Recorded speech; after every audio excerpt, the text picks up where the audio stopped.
बेशरम बेहया, माँ बाप के सर में खाक डाल के चैन मिल गया तुम्हें? तुम्हें अंदाजा है भाई और भाभी जाने कितना बेइज्जत किया हमें?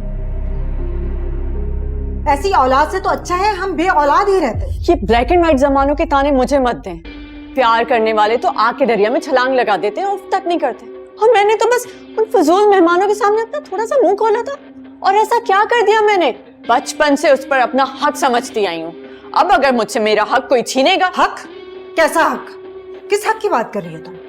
सुना नहीं था वकार ने सबके सामने क्या कहा था? और उस 2 टके की नाहीद के सामने तुमने हमें सर उठा के जीने के काबिल नहीं छोड़ा। तो आपने सारी जिंदगी उनसे दुश्मनी क्यों रखी? दोस्ती रखनी थी ना। आपको पता था मैं उनके बेटे से प्यार करती हूँ। बचपन से तुम्हारे साथ लाड प्यार की बजाय अगर सख्ती की होती ना, तो आज हमें ये दिन न देखना पड़ता। पापा आप भी मुझे ही कह रहे हैं? मेरी हारिस से बात हो गई है, उसका पूरा घर डिस्टर्ब है, खसूसन वकार। कल तुम अपनी माँ और फुप्पो के साथ उस लड़की के घर जाओगी और उसके माँ बाप से माफी मांगोगी। मैं कहीं नहीं जाऊंगी। हमारे लाड प्यार की इतनी बड़ी सजा मत दो हमें। मैंने कह दिया है कल जाओगी तो जाओगी, और अगर नहीं गई ना तो 4 दिन में कहीं और तुम्हारी शादी करा दूंगा। ये बेइज्जती और बेशर्मी मजीद बर्दाश्त नहीं कर सकता मैं।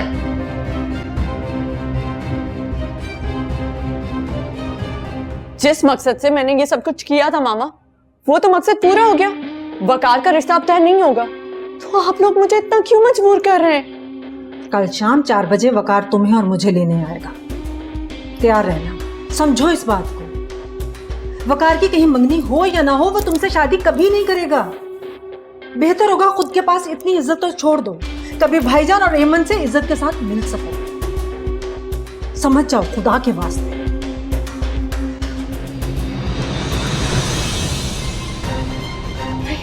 नहीं, बेहतर होगा खुद के पास इतनी इज्जत तो छोड़ दो, कभी भाईजान और एमन से इज्जत के साथ मिल सको।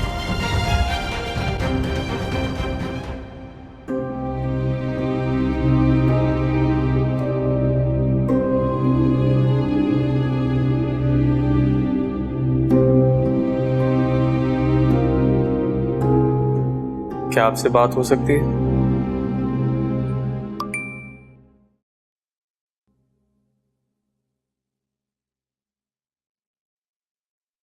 क्या आपसे बात हो सकती है?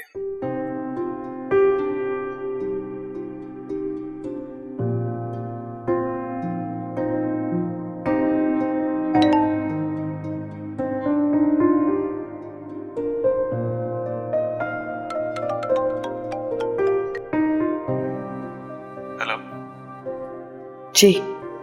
आपकी अम्मी ने आपको सब कुछ बता दिया हो, जो जरूरी बात थी वो बता दी। मगर मैं आपको वो बताना चाहता हूँ जो सबसे ज्यादा जरूरी है।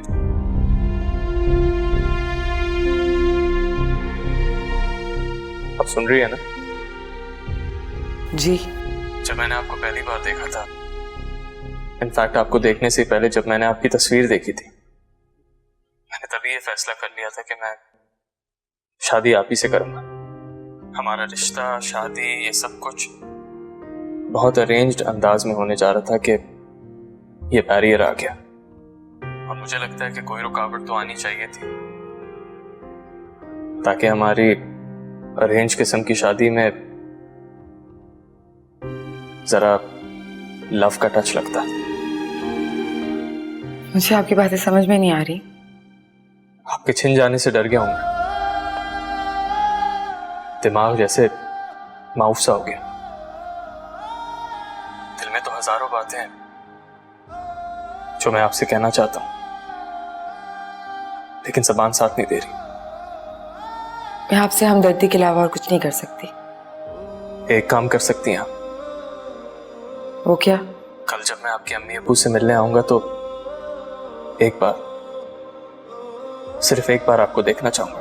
प्लीज इनकार मत कीजिएगा। हाँ से पहले या किसी भी मुलाकात से पहले आप ये बताएं कि ज़ुबी कौन है और इसकी क्या अहमियत है आपकी जिंदगी में?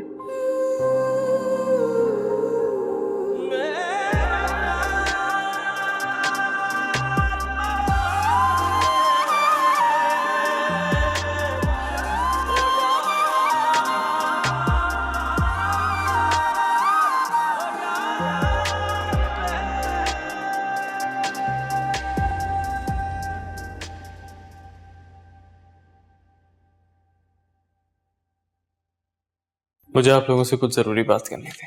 बोलो बेटा। सूबी ने मेरे और विरसा के रिश्ते को बहुत कॉम्प्लिकेटेड बना दिया और मुझे डर है कि अगर मैंने विरसा से शादी करने में देर कर दी तो जूबी कोई नया मसला ना खड़ा कर दे। इसलिए मैं चाहता हूं अगर आप लोगों को कोई एतराज ना हो तो कल ही आप उन लोगों से शादी की डेट भी मांग लीजिएगा।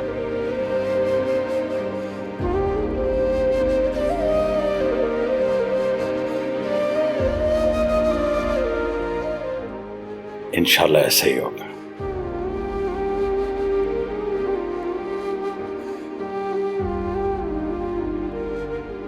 थैंक यू बाबा। तुम तो बस नाम के बड़े और नाम के मोतबिर हो इस घर में, वरना तुम्हारा जो छोटा भाई है ना, उसके दिल में जो आता है या उसकी बीवी जो भी कहती है ना, वो बस वही करता फिर रहा है। अब क्या कर दिया मेरे भाई ने? मुझे तो लगता है कि वो जो फातिमा है ना, वो मंसूर को लेके ना चोरी चोरी हमसे उस लड़के के घर गई थी। किस लड़के के? अरे वही जो अपनी माँ के साथ विरसा का रिश्ता देखने के लिए आया था। हमें हवा लगाए बगैर बहुत खामोशी और राजदारी के साथ ये लोग विरसा का रिश्ता वहां करवाने में जुट चुके हैं। नहीं, मंसूर ऐसा कर ही नहीं सकता। वो मुझे बताए बगैर, मेरे इल्म में लाए बगैर, बल्कि मुझसे मशवरा किए बगैर इतना बड़ा फैसला नहीं कर सकता। अरे हाँ हाँ, जब दाने उतर जाएंगे ना तो खाली भुट्टे तुम्हारे हाथ में दे दिए जाएंगे। तुम तो हर वक्त मुझे मेरे भाई के खिलाफ उकसाती रहती हो। और तुम्हारे भाई ने जो किया है, जिस तरह से मेरे बेटे को इनकार करके दुत्कारा है, उसके बाद क्या मैं उसके गले में फूलों और मोतियों के हार डालूं? उसके घर में रहते हैं शमीम, इस बात का ही ख्याल कर लो। सारे ख्याल, सारी फिक्रे मेरे लिए ही तो है, तुम कुछ ना करना।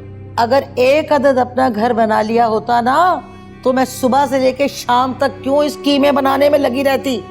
छोड़ो खैर इन बातों को। मैं ये कहने लगी थी कि दुनियादारी ही सही, लेकिन विरसा का रिश्ता करने के लिए मंसूर एक बार तो तुम्हें लड़के वालों से मिलवाने के लिए लेके जाएगा ना, बस वही मौका होगा रंग में भंग डालने का। क्या मतलब? मतलब ये कि अपने सर पे अगर ये छत सलामत देखना चाहते हो और अपने निखट्टू बेटे के सर पे सेहरा देखना चाहते हो ना, तो मंसूर के पीछे लग जाओ और किसी भी कीमत पे ये रिश्ता मत होने दो। समझ रहे हो ना मेरी बात?